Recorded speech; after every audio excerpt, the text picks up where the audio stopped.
Hi friends. నేను మీ నరసింహ. తెలుగు పల్లవి ఛానల్‌కి స్వాగతం. ఫ్రెండ్స్, ఈరోజు మనం చెప్పుకోబోయే కథ 'సీసాలో నారాయణ'. ఈ కథ బాలమిత్ర సంచికలో మినీ నావెల్‌గా ప్రచురితమైంది. ఈ కథను రాసిన వారు శోభారాణి గారు. టైర్ పంక్చర్ అయింది. అందరూ బస్సు నుండి కిందకి దిగండి అన్న డ్రైవర్ కేకకు నిద్రమత్తులో ఉన్న శ్రీకాంత్ పైకి లేచి చూశాడు. అప్పటికే సగం మంది బస్సు నుండి కిందకి దిగారు. కొందరు దిగుతున్నారు. శ్రీకాంత్ విసుగుతో, అందుకే ఈ గ్రామాలకు అస్సలు వెళ్ళకూడదు. రోడ్లు బాగుండవు, బస్సులు అంతకన్నా బాగుండవు. ఇక ఈ బస్సు ఎప్పుడు బయలుదేరి విశాఖపట్నం చేరుతుందో తెలీదు. నేను రైలు ఎక్కుతానో లేదో. ఇంకా గంటకి అక్కడికి చేరుకోపోతే రైలు వెళ్ళిపోతుంది అనుకుంటూ కిందికి దిగాడు. అది గమనించిన కండక్టర్, విసుక్కోకండి సార్, మేము కావాలని బస్సుని ఆపామా? ఈ సాయంత్ర సమయంలో అలా అరగంట తిరిగి రండి, బస్సు తయారుగా ఉంటుంది అన్నాడు. శ్రీకాంత్ అతని మాటలు వినిపించుకోకుండా మెల్లగా ముందుకు నడిచాడు. కాలికి తగిలిన రాళ్ళను తోసుకుంటూ నడుస్తున్న శ్రీకాంత్ కాలికి ఎర్ర రంగులో ఉన్న అతి పురాతనపు చిన్న సీసా తగిలింది. అది చాలా పాతబడినదిలా ఉన్నను దానిలో ఏదో ఆకర్షణ ఉన్నట్టు శ్రీకాంత్ దానిని చేతికి తీసుకొని అటూ ఇటూ తిప్పి చూశాడు. విచిత్రం ఏమంటే అంత చిన్న సీసా చాలా బరువుగా ఉన్నట్టు తోచి దానిని ఆడించి చూశాడు. ఏ శబ్దం వినిపించలేదు. లోపల ద్రవ పదార్థం ఉన్నట్టుగా లేదు. శ్రీకాంత్ ఆశ్చర్యపోతూ దాని మూత తెరిచి చూడాలని తెరవడానికి ప్రయత్నించాడు. కానీ అది తెరవబడలేదు. దాంతో అతనికి దానిలో ఏదో ఉందని, దాన్ని చూసి తీరాలన్న కోరిక పెరిగి ఇంకా గట్టిగా తెరవ ప్రయత్నించాడు. లాభం లేకపోయింది. 10 నిమిషాలు ప్రయత్నించి శ్రీకాంత్ విసుగుతో దాన్ని ఎదురుగా ఉన్న బండపై విసిరి కొట్టాడు. అది పగల్లేదు. బండకి తగిలి మరలా నేల మీద పడింది. దాంతో శ్రీకాంత్‌కి ఆ సీసా మీద ఏదో మక్కువ ఏర్పడి దాన్ని మరలా తీసుకొని తన జేబులో వేసుకున్నాడు.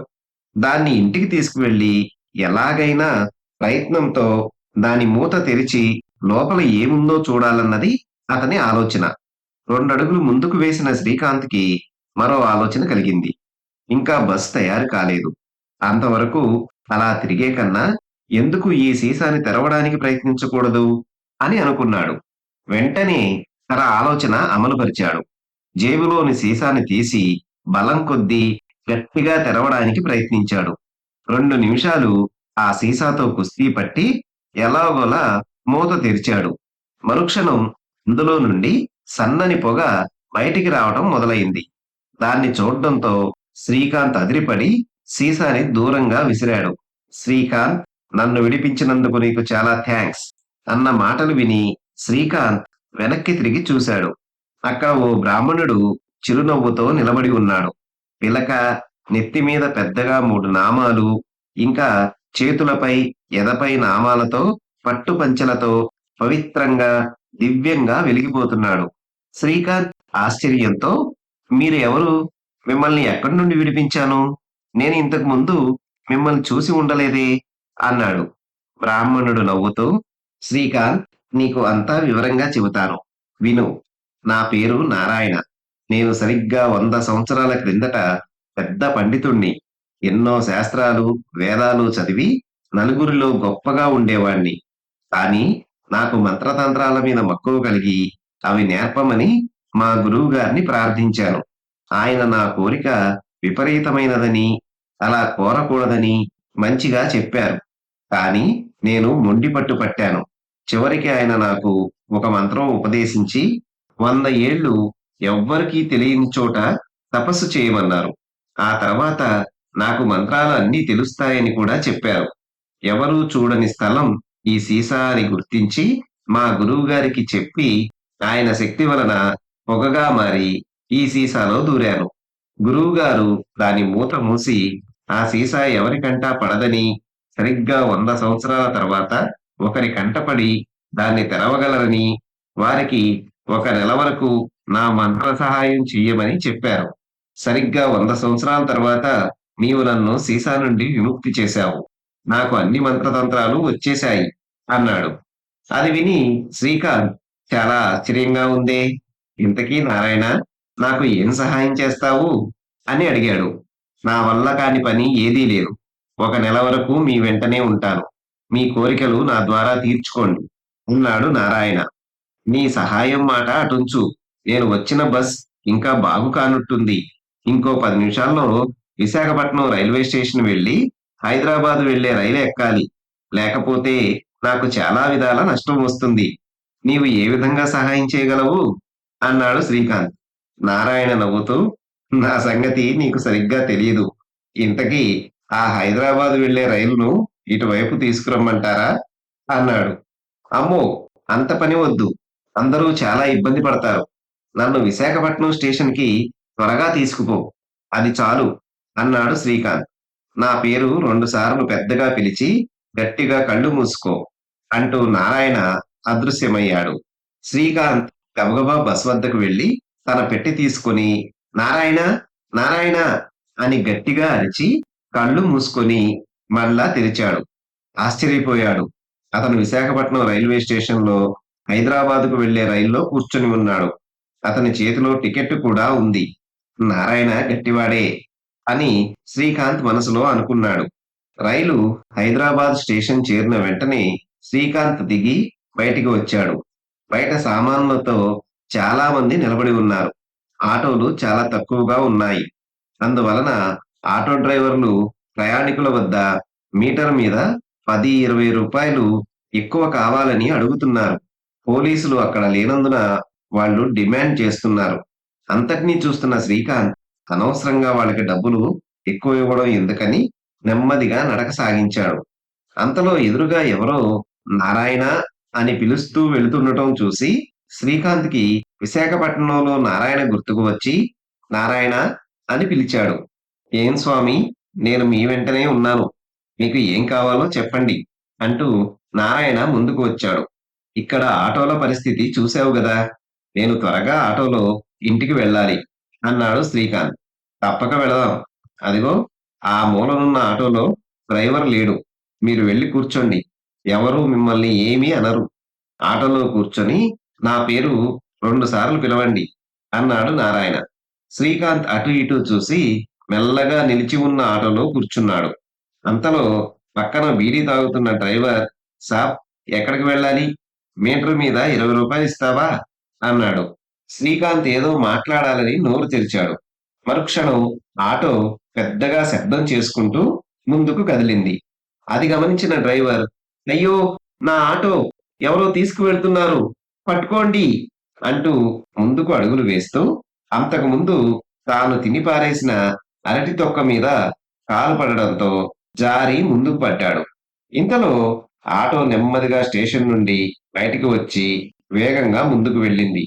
ఆ ఆటోని అందరూ వింతగా చూడసాగారు.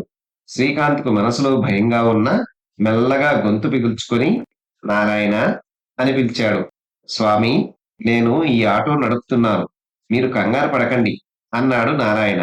కొంతసేపటికి ఆటో శ్రీకాంత్ ఇల్లు చేరడంతో శ్రీకాంత్ మెల్లగా ఆటో నుండి దిగి ఇల్లు చేరి మెట్లెక్కుతుంటే ఆటో అదిగా వెనక్కి వెళ్ళిపోయింది. 10 గంటలకు శ్రీకాంత్ అవసరంగా ఆఫీసులో అడుగుపెడుతూ చాలా మంది చేతుల్లో చిన్న ట్రాన్సిస్టర్లు పట్టుకొని ఉండడం గమనించి ఏమిటని తన పక్క సీటులో ఉన్న కృష్ణని అడిగాడు. 4 రోజులు ఆఫీస్‌కు సెలవు రావడంతో అంతా మరిచావా? ఈరోజు మన ఇండియాకి, పాకిస్తాన్‌కి టెస్ట్ క్రికెట్ జరగబోతోంది కదా! ఇంతకీ నువ్వు ట్రాన్సిస్టర్ తీసుకురాలేదా? అన్నాడు కృష్ణ. అయ్యయ్యో! ఆ సంగతి మరిచానే. ఈరోజు ఆఫీస్‌లో పని తక్కువ. అందరూ హాయిగా మ్యాచ్ వింటుంటే నేను వారి మొహాలు చూస్తూ ఉండాలి అని విచారపడుతూ శ్రీకాంత్ తన సీటులో కూర్చున్నాడు. కొంతసేపటికి మ్యాచ్ ప్రారంభమైనట్టుంది. అన్ని రేడియోలు గోల చేస్తున్నాయి. వింటున్నవారు ఈల వేస్తూ, చప్పట్లు కొడుతూ వారు తమ ఆనందాన్ని తెలియపరుస్తున్నారు. శ్రీకాంత్ విసుగుతో వారికేసి చూడసాగాడు. ఏం స్వామి, అందరూ ఆనందంగా ఉన్నారు. మీరు విచారంగా ఉన్నారు అన్న నారాయణ గొంతు విన్న శ్రీకాంత్‌కి మా నారాయణ చెంత ఉండగా నాకు తక్కువేమిటి అనుకొని పైకి నారాయణ, నాకు క్రికెట్ మ్యాచ్ అంటే చాలా ఇష్టం. ముఖ్యంగా ఈ రోజు మ్యాచ్ వినాలని ఎన్ని రోజుల నుండో అనుకుంటూ చిన్న రేడియో తీసుకురావడం మర్చాను. అందరూ ఆనందంగా వింటుంటే నాకు చాలా కోపమొస్తుంది అన్నాడు. అలాగా? అయితే నాతో రండి. మిమ్మల్ని అది జరుగుతున్న స్థలానికి తీసుకుపోతాను అన్నాడు నారాయణ. వద్దు నారాయణ, నాకు చిన్న రేడియో ఉంటే చాలు అన్నాడు శ్రీకాంత్. నేను మీ చెంత ఉంటే వినడం ఎందుకు? ఇక్కడి నుండే మ్యాచ్ చూడండి అన్నాడు నారాయణ. అది విని శ్రీకాంత్ ఆశ్చర్యపోతూ, కొంపతీసి ఏదైనా టీవీ తీసుకువస్తావా? వద్దు బాబు, అందరి దృష్టి ఇటు తిరుగుతుంది. తర్వాత టీవీ ఇక్కడికెలా వచ్చిందన్న ప్రశ్నకు నేను జవాబు చెప్పలేను అన్నాడు. మీకు అంత కష్టం కలిగించను. మీ ముందున్న పుస్తకం తెరవండి అన్నాడు నారాయణ. శ్రీకాంత్ తన ముందున్న అకౌంట్ బుక్‌ను తెరిచాడు. అంతే, ఆశ్చర్యపోయాడు శ్రీకాంత్. పుస్తకంలో చిన్న టీవీలా క్రికెట్ మ్యాచ్ ఎలా జరిగేది తెలుస్తున్నది. ఆహా! నా జన్మ తరించింది. ఎంతో హాయిగా ఆఫీస్‌లో ఉండే మ్యాచ్ కూడా చూస్తున్నాను. నారాయణ, నీకు చాలా థాంక్స్ అంటూ మ్యాచ్‌లో లీనమయ్యాడు. నారాయణ నవ్వుతూ మెల్లగా వెళ్ళిపోయాడు. ఆఫీసులో శ్రీకాంత్‌కు పరమ విరోధి శేషగిరి. అతను శ్రీకాంత్‌కు కొంత దూరంలో కూర్చునే టైపిస్టు. శ్రీకాంత్ ఆఫీస్‌కు రేడియో మర్చిపోయి రావడం చూసి శేషగిరి చాలా సంతోషపడ్డాడు. కానీ కొంతసేపటికి శ్రీకాంత్ తనకెదురుగా ఉన్న పుస్తకాన్ని చూసి ఆనందిస్తూ బ్యూటిఫుల్ షాట్, వెరీ గుడ్ అని మధ్యలో అనటం చూసి ఆశ్చర్యపోయి అతని వెనకగా వెళ్లి చూశాడు. అతనికి ఏమీ కనబడలేదు. కానీ శేషగిరికి శ్రీకాంత్ ఆనందంతో ఉండడం చాలా కష్టంగా ఉంది. శేషగిరి తన సీటులో కూర్చొని చాలాసేపు ఆలోచించి ఒక నిర్ణయానికి వచ్చి, శ్రీకాంత్, ఈ దెబ్బతో నీ ఉద్యోగం ఊడితే నాకు సంతోషంగా ఉంటుంది అనుకుంటూ మెల్లగా శ్రీకాంత్ వద్దకు నడిచాడు. శేషగిరి మెల్లగా శ్రీకాంత్ టేబుల్ ముందు ఆగి చూశాడు. ఎదురుగా టేబుల్ మీద ఎర్రని ఫైలు మిలమిలా మెరుస్తూ కనబడింది. ఆ ఫైలు చాలా ముఖ్యమైనది. దాని విలువ ₹1,00,000 పైన ఉంటుంది. ఈ కంపెనీ తాలూకు ముఖ్యమైన వివరాలు అందులో ఉన్నాయి. ఆ ఫైలు కోసం పోటీ కంపెనీ వాళ్ళు ఎంతో ప్రయత్నించి విఫలులయ్యారు. అది ఎప్పుడూ మేనేజర్ గదిలో బీరువాలోనే ఉంటుంది. శ్రీకాంత్‌కు ఆ ఫైలు అవసరమై మేనేజర్ గారిని అడిగి తీసుకువచ్చాడు. ఆయనకి ఆఫీస్‌లో అందరికంటే ప్రత్యేకించి శ్రీకాంత్ మీద నమ్మకం ఎక్కువ. అందువలన అంత ముఖ్యమైన ఫైలును నమ్మి శ్రీకాంత్‌కు ఇచ్చాడు. కానీ అతను క్రికెట్ పిచ్‌లో దాని సంగతే మరిచాడు. శేషగిరికి ఆ ఫైలు విలువ బాగా తెలుసు. అందువలన నెమ్మదిగా దాన్ని తీసుకొని తన సీటు వద్దకు వచ్చి సొరుగులో దాచాడు. ఈ సంగతి ఎవరూ గమనించలేదు. కొంతసేపటికి శ్రీకాంత్ ఆఫీస్ పని చేద్దామని క్రికెట్ కనిపిస్తున్న పుస్తకం మూసి టేబుల్ మీద చూశాడు. చటుక్కున అతనికి ఫైలు గుర్తుకు వచ్చింది. శ్రీకాంత్‌కు గుండెల్లో రైళ్లు పరిగెత్తాయి. పైకి లేచి టేబుల్ అంతా వెతికాడు. సొరుగులన్నీ గాలించాడు. అయ్యో! ముఖ్యమైన ఫైలు కనబడలేదు. మేనేజర్ నా మీద నమ్మకంతో ఇచ్చాడు. నేను క్రికెట్ పిచ్‌లో దాన్ని పోగొట్టుకున్నానే. ఇంతకీ ఎక్కడ పెట్టాను? ఎవరైనా తీశారా? అని అనుకుంటూ లేచి వచ్చి అందర్నీ అడిగాడు. కానీ ఎవరికీ తెలీదని చెప్పారు. శ్రీకాంత్ భయంతో అన్ని చోట్లా వెతకసాగాడు. అంతా గమనిస్తున్న శేషగిరి, ఆహా! ఈరోజు నాకు చాలా సంతోషంగా ఉంది. శ్రీకాంత్ విచారంగా ఉన్నాడు గనక. ఇంకా కొద్దిసేపట్లో మేనేజర్ గారికి సంగతి తెలుస్తుంది. తర్వాత వీడి ఉద్యోగం ఊడుతుంది అని ఆనందించసాగాడు. అంతలో శ్రీకాంత్‌కు మేనేజర్ గారి వద్ద నుండి పిలుపు రావడంతో శ్రీకాంత్ భయంతో లోపలికి వెళ్ళాడు. శ్రీకాంత్, ఆ ఫైల్ తీసుకొస్తావా? అని మేనేజర్ అడగడంతో అతను భయంతో వణుకుతూ సార్, సార్ అని ఏదో చెప్పబోయాడు. ఇంకా నీ పని పూర్తి కాలేదా? పర్వాలేదు. సాయంత్రం దాన్నివ్వు. జాగ్రత్త. లంచ్‌కి వెళ్ళేటప్పుడు భద్రపరిచి వెళ్ళు అన్నాడు మేనేజర్. అలాగే అంటూ శ్రీకాంత్ బ్రతుకు జీవుడా అని బయటికి వచ్చి మరలా తన టేబుల్ సొరుగులు శోధించసాగాడు. ఏం స్వామి, దేన్నో వెతుకుతున్నారే? నేను సహాయం చేసేదా? అన్న గొంతు విని, నారాయణ, మంచి సమయానికి వచ్చావు. ముఖ్యమైన ఫైలు కనబడలేదు. దాన్ని సాయంత్రంలోగా మేనేజర్ గారికి ఇవ్వాలి. దయచేసి అది ఎక్కడుందో చూడు అన్నాడు శ్రీకాంత్. నారాయణ కొంతసేపు కళ్ళు మూసుకొని అంతా తిలకించి వివరంగా శ్రీకాంత్‌కు చెప్పాడు. అది వినడంతో శ్రీకాంత్ కోపంతో శేషగిరి వైపు చూశాడు. అంతవరకు నవ్వుతూ చూస్తున్న అతను గభాలన తల తిప్పేసుకున్నాడు. శ్రీకాంత్ కోపంతో, నారాయణ, నా ఫైలు నాకు తిరిగి రావటం కాదు. ఆ శేషగిరి గాడికి బాగా బుద్ధి వచ్చేలాగా చేయాలి. దానికి నేను ఒక పథకం ఆలోచించాను. నువ్వు వెళ్ళు అన్నాడు శ్రీకాంత్. లంచ్ టైం కావడంతో అందరూ పని వదిలి క్యాంటీన్ వైపు నడిచారు. శేషగిరి బయటికి వెళ్లి ఆ ఫైలు కావలసిన వేరే కంపెనీకి ఫోన్ చేసి రూ. 10,000 ఇస్తే వెంటనే ఫైలు ఇస్తానని బేరమాడి మరో అరగంటలో వారిని తన వద్దకు రమ్మని చెప్పి నెమ్మదిగా వచ్చాడు. అంతటినీ రహస్యంగా గమనించిన శ్రీకాంత్, శేషగిరి, నువ్వు నన్ను నాశనం చేయడానికి చూస్తావా? దీంతో నీ కథ అంతమవుతుంది అంటూ వేగంగా మేనేజర్ గదిలోకి వెళ్ళాడు. అరగంట అయింది. క్యాంటీన్‌లో అందరూ వెళ్ళిపోయారు. శేషగిరి చేతిలో పెద్ద పార్సెల్ లాంటిది పట్టుకొని తాను ఫోన్ చేసిన కంపెనీ వారి కోసం ఎదురు చూస్తున్నాడు. కొంతసేపటికి ఒక వ్యక్తి లోపలికి వచ్చి, హలో, మీరే శేషగిరి అనుకుంటాను అంటూ వచ్చాడు. శేషగిరి తలాడించి, నెమ్మదిగా మాట్లాడండి. మీరు కోరిన ఫైలు ఇందులో ఉంది. త్వరగా 10,000 ఇవ్వండి అన్నాడు. ఆ వ్యక్తి ఆ పార్సెల్‌ను విప్పి అందులో నుండి ఫైలు తీసి చూశాడు. అంతలో శేషగిరి, "ఆన్ని దాచండి. ఎవరన్నా చూస్తే ప్రమాదం" అన్నాడు. "ఎవరో ఎందుకు? అందరం చూసాం" అంటూ శ్రీకాంత్, మేనేజర్, నలుగురు పోలీసులతో లోపల నుండి బయటికి వచ్చారు. అది గమనించిన శేషగిరి భయపడుతూ, "సార్, నాకు తెలియదు సార్. అంతా శ్రీకాంతే" అని ఏదో చెప్పబోయాడు. "నాకు అంతా తెలుసు. నీకు ఎదురుగా ఉన్న వ్యక్తి ఆ కంపెనీ తాలూకు మనిషి కాదు. నేను పంపిన మనిషి. నీ విషయంలో చాలా పుకార్లు వచ్చాయి. నేను నమ్మలేదు. ఇప్పుడు ఇతని సహాయంతో అన్నీ తెలుసుకున్నాను.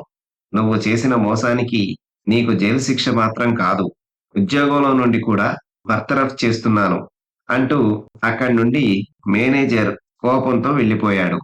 అంతలో పోలీసులు శేషగిరి చేతులకు బేడీలు తగిలించి బయటికి తీసుకువెళ్లారు. వారం రోజుల తర్వాత శ్రీకాంత్ ఆఫీస్‌కు వెళ్ళాలని బయటికి వస్తుండగా, "స్వామీ" అన్న నారాయణ కేక విని ఆగాడు. "స్వామీ, మీకు గుర్తుందో లేదో కానీ ఈ రోజుతో నెల రోజుల గడువు తీరిపోతుంది. అంటే నేను మీకు ఇచ్చిన మాట ప్రకారం ఈ నెల రోజులు మీకు సహాయం చేశాను. ఇక ఈ రోజుతో నేను వెళ్ళిపోతాను" అన్నాడు నారాయణ. అది వింటూనే శ్రీకాంత్, "నారాయణ, నన్ను వదిలి వెళ్ళిపోతావా? అంతలో నెల రోజులయిందా? నీ వల్ల ఎన్నో కోరికలు తీర్చుకోవాలనుకున్నాను. అంతలో వెళ్ళిపోతున్నావా?" అన్నాడు. "ఈ రోజు రాత్రి 10 గంటల వరకు మీ చెంత ఉంటాను. మీకు కావలసిన కోరికలు తీర్చుకోండి. తీరుస్తాను" అన్నాడు నారాయణ. "అయితే ఈరోజు ఆఫీస్‌కి సెలవు పెట్టి ఇంటికి వస్తా. తీరికగా కోరికలు కోరతాను" అంటూ వేగంగా ఆఫీస్‌కు చేరుకున్నాడు శ్రీకాంత్. శ్రీకాంత్ ఆఫీసులో మేనేజర్ గదిలో అడుగు పెడుతుండగా, "రాబోయ్! నేనే నిన్ను పిలవాలనుకున్నాను. నువ్వే వచ్చావు" అన్నాడు మేనేజర్. "సార్, నాకు ఈరోజు సెలవు కావాలి. అది చెప్పడానికే వచ్చాను" అన్నాడు శ్రీకాంత్. మాటలను మధ్యలో మేనేజర్ తుంచివేసి, "నో, నో, ఈరోజు నీకు సెలవు దొరకదు. నువ్వు వెంటనే ఏదైనా కార్ తీసుకొని మద్రాసు వెళ్ళాలి. అక్కడ మన బ్రాంచ్ ఆఫీస్‌లో ఉన్న ఫైలు అవసరంగా తీసుకురావాలి. మన ఆఫీస్‌లో నిన్ను మించిన నమ్మకస్తుడు లేడు. అందువలన నిన్ను పంపుతున్నాను. ఇదిగో డబ్బు దగ్గర ఉంచుకో" అన్నాడు. అతను ఏమీ చెప్పలేక మౌనంగా బయటికి వచ్చి, "నారాయణ, నారాయణ" అని పిలిచాడు. నవ్వుతూ ఎదురుగా నిలబడిన నారాయణను చూసి శ్రీకాంత్, "నారాయణ, నేను అవసరంగా మద్రాసు వెళ్ళాలి. అందువల్ల నువ్వు నన్ను మద్రాసు చేర్చు. ఆ తర్వాత నా కోరిక చెప్తాను" అన్నాడు. "స్వామీ, ఇది ఆఖరి రోజు. అందువల్ల మీరు ఇక్కడ మీ ఇంట్లో ఉండి అడిగినవి నెరవేరుస్తాను. మద్రాసుకు వెళ్ళిన తర్వాత మీ కోరికలు నెరవేర్చడం నా వల్ల కాదు. ఇది గమనించాలి. నా పేరు 2 సార్లు పిలిస్తే మీరు ఎక్కడికైనా వెళ్ళవచ్చు, తిరిగి రావచ్చు" అంటూ నారాయణ అదృశ్యమయ్యాడు. శ్రీకాంత్ ఆలోచించాడు. ఎలాగైనా నారాయణ సహాయంతో మద్రాసు వెళ్లి పని పూర్తి చేసుకొని గంటలో తిరిగి ఇంటికి వచ్చి తనకు ఏమి కావాలన్నది తీరిగ్గా ఆలోచించి నారాయణని అడగాలని నిర్ణయించుకున్నాడు. నారాయణ, నారాయణ అని శ్రీకాంత్ 2 సార్లు అనడంతో మరుక్షణం మద్రాసులో మౌంట్ రోడ్‌లో ఉన్న వారి బ్రాంచ్ ఆఫీస్ ముందు నిలిచాడు. శ్రీకాంత్ తిన్నగా మేనేజర్ గదిలోకి వెళ్లి తాను వచ్చిన వివరాలు చెప్పాడు. అంతా విన్న ఆయన నవ్వుతూ, "తప్పకుండా మీకు ఫైలు ఇస్తాను. ఇంతకీ మీరు సాయంత్రం రైల్లో తిరిగి వెళ్తున్నారు కదా! అంతలో మీకు దాన్ని అందజేస్తాను" అన్న మేనేజర్ మాటలకు శ్రీకాంత్ బిత్తరపోయి, "నో సార్. నేను చాలా అవసరంగా వెళ్ళాలి. నాకు చాలా ముఖ్యమైన పనుంది. మీరు వెంటనే ఇస్తే చాలా మంచిది" అన్నాడు. "తప్పకుండా ఇస్తాను. మీరు కొంతసేపు కూర్చోండి. నేను బయటికి వెళ్లి వస్తాను" అంటూ ఆయన శ్రీకాంత్ వైపు చూడకుండా వేగంగా బయటికి వెళ్ళిపోయాడు. శ్రీకాంత్ చేసేదేమీ లేక విచారంగా కూర్చున్నాడు. 12 గంటలకు బయటికి వెళ్ళిన మేనేజర్ లోపలకు వచ్చి, "సారీ శ్రీకాంత్, కొంచెం ఆలస్యమైంది. మీరు చాలా దూరం నుండి వచ్చారు. లంచ్ మా ఆఫీస్‌లో తిని వెళ్ళాలి. మీకు లంచ్ ఏర్పాటు చేసి వచ్చాను" అన్నాడు. "అది సరే గాని ముందు నాకు ఫైల్ అందజేయండి. తర్వాత లంచ్ తిని వెళ్తాను. నాకు పని కావాలి" మనసులో విసుగుతో అన్నాడు శ్రీకాంత్. అంతలో బాయ్ లంచ్ క్యారియర్‌తో లోపలికి రావడంతో మేనేజర్ లేచి నిలబడి, "ఇదిగో మీ లంచ్ వచ్చేసింది. మీరు ఇది తీసుకునేంతలో నేను ఇంటికి వెళ్లి నా లంచ్ ముగించుకొని వస్తాను" అంటూ బయటికి నడిచాడు. శ్రీకాంత్‌కి ఆయన ధోరణి నచ్చలేదు. అసలు ఫైలు ఆయన దగ్గర ఉందా లేదా? ఎందుకు తనని ఇంత విసిగిస్తున్నాడు? తన అవసరం ఆయనకి తెలియడం లేదే అని విచారిస్తూ లంచ్ తీసుకోసాగాడు. తర్వాత శ్రీకాంత్ బయటికి వచ్చి టైపిస్ట్‌తో, "మీ మేనేజర్ గారు తిరిగి ఎన్ని గంటలకు వస్తారు?" అని అడగడంతో అతను, "ఆయన తిరిగి సాయంత్రం 5 గంటలకు వస్తారు" అనడంతో శ్రీకాంత్ తల పట్టుకొని ఏదో ఆలోచిస్తూ కుర్చీలో కూర్చున్నాడు. శ్రీకాంత్ చాలా సేపు మేనేజర్ గారి కోసం చూసి చూసి విసిగిపోయి అలాగే కుర్చీలో నిద్రపోయాడు. ఉన్నట్టుండి మెలకువ రావడంతో గభాలన నిద్ర లేచి టైం చూశాడు. సరిగ్గా 6 గంటలవుతుంది. శ్రీకాంత్ లేచి చూశాడు. ఆఫీస్‌లో అన్ని సీట్లు ఖాళీగా ఉన్నాయి. గబగబా మేనేజర్ గదిలోకి వెళ్ళాడు. "రాబోయ్! నేను వచ్చే సమయానికి నిద్రపోతున్నావు. లేపడం ఎందుకని నా గదిలోకి వచ్చేశాను" అన్నాడు మేనేజర్. "సార్, త్వరగా ఫైలు ఇవ్వండి" అనడంతో ఆయన, "ఫైలు తయారుగా ఉంది. కానీ అందులో ముఖ్యమైన ఉత్తరం మన ఆడిటర్ గారి వద్ద ఉంది. దాని కొరకే మీ మేనేజర్ ఈ ఫైల్ తీసుకురమ్మన్నారు. నేను ఆడిటర్‌కు ఫోన్ చేశాను. ఆయన ఇంట్లో లేడు. కానీ విషయం ఇంట్లో వారికి చెప్పాను. ఆయన ఇంటికి వచ్చిన వెంటనే దాన్ని తీసుకొని మా ఆఫీస్‌కు వస్తారు. కొంచెం వేచి ఉండు" అన్నాడు. శ్రీకాంత్‌కు తల తిరిగినట్టయింది. ఈ రోజు తన అదృష్టం ఎందుకు దూరంగా వెళ్తుందో అర్థం కాలేదు. అసలు ఈ ఆఖరి రోజున తాను నారాయణని కలవడానికి వీలుంటుందా అని ఆలోచించసాగాడు. రాత్రి 9:50 మేనేజర్ శ్రీకాంత్‌కి ఫైల్ అందించి, "సారీ శ్రీకాంత్, కొంచెం ఆలస్యమైంది. దీన్ని జాగ్రత్తగా తీసుకువెళ్ళు" అన్నాడు. శ్రీకాంత్ దాన్ని తీసుకొని గబగబా బయటకు వచ్చి, "నారాయణ, నారాయణ" అంటూ క్షణంలో హైదరాబాద్‌లోని తన ఇంటిని చేరి నారాయణని పిలిచాడు. "స్వామీ, నా సమయం అయిపోయింది. మీకు ఆఖరి రోజున సహాయం చేయలేకపోయానని నాకు విచారంగా ఉంది. ఇక సెలవు తీసుకుంటాను" అంటూ నారాయణ అదృశ్యమయ్యాడు. శ్రీకాంత్ తల పట్టుకొని, "అయ్యో నారాయణ! నీ సహాయంతో అన్ని కోరుకోవాలనుకున్నాను. చివరికి ఏదీ అడగలేకపోయాను" అని విచారిస్తూ అలాగే నిద్రపోయాడు. అర్ధరాత్రి అయింది. తలుపులు ఎవరో తడుతున్న శబ్దం విని శ్రీకాంత్ దిగ్గున లేచి తలుపు తెరిచాడు. ఎదురుగా శేషగిరి తుపాకీతో నిలబడి ఉన్నాడు. "శ్రీకాంత్, నన్ను పోలీసులకు పట్టిస్తావా?